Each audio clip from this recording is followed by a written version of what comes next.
ભરૂચ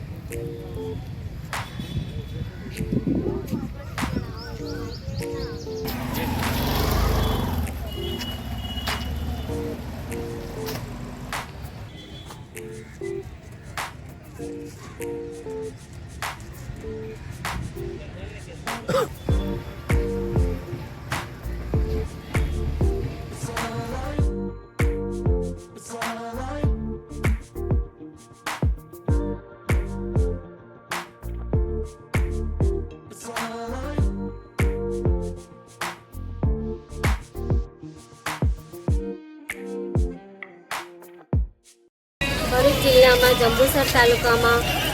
ધન્વંતરી આરોગ્ય રથને 2 વર્ષ પૂર્ણ થતાં કેક કાપી અને આજે ઉજવણું કરવામાં આવ્યું છે, જેમાં હું ડૉક્ટર પ્રીતિ બારિયા તરીકે ફરજ બજાવું છું અને જેમાં મેં મારા સ્ટાફમાં 5 જણનો સ્ટાફ હોય છે, જેમાં પેરામેડિક્સ, લેબર કાઉન્સલર અને લેબ ટેકનિશિયન તથા પાયલોટ હોય છે, જેમાં અમારા આ 2 વર્ષની ઓપીડી અમારે 57,000 જેટલી કરી છે, જેમાં શ્રમ કાર્ડ 4800 જેટલા અમે કાર્ડ બનાવ્યા છે અને લેબ અમારી 36,000 જેટલી થઈ છે, જેમાં કેક કાપી અને અમે આજે ઉજવણું કરીએ છીએ.